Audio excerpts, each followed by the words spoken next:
Sa pool sa CCTV ang tila pag-window shopping ng isang kawatan sa Malabon City. At ang napusuang dekwati ng suspect ay yung bago at mahal pa na bisikleta. May express report si Dave Abuel.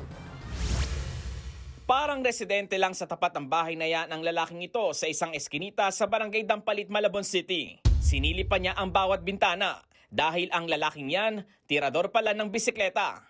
Nang masigurong walang tao, tila nag-shopping ang lalaki sa pamimili ng mga bike. Ang pinakabago at makinis pang bisikleta ang natipuhan niya. Ilang segundo pang lumayo sa bike ang lalaki para magmasid. Pero maya-maya, tuluyan na niyang kinuha ang bike at ipinuwesto malapit sa labasan. At dahil sigurista, naglakad-lakad pa kunwari ang magnanakaw at saka sumilip sa labas kung may makakakita. Hanggang sa tuluyan na niyang tinangay ang bike. Sa kuha ng mga CCTV ng barangay, hindi pala nag-iisa ang lalaking kawatan dahil nakunan na itong may backride. Yun siguro ang nagsilbing lookout. Pero palagay ko matagal na lang pinag-aaralan yun eh. Kasi natukoy agad nila yung lugar eh.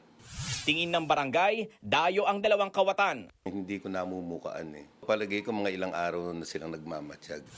Ayon sa kaanak ng may-ari ng bike, nagkataong sira ang gate sa eskinita, kaya madaling natangay ang bike. 2 linggo pa lang daw ang bike at higit 5,000 piso ang halaga. Pinampapasok pa naman yun sa trabaho ng may-ari. Talaga, alam, magaling yung mga magnanakaw na yan. Alam nila yung bago, tsaka yung magandang bisikleta. Pero yung bulok, iniiwan eh. Natukoy naman na ng barangay ang kumuha ng bike, pero ang masaklap, naibenta na raw niya ang ninakaw na bisikleta. Kaya nagkasundo na lang sila ng may-ari na papalitan na lang ang naibentang bike at hindi na magsasampa ng reklamo.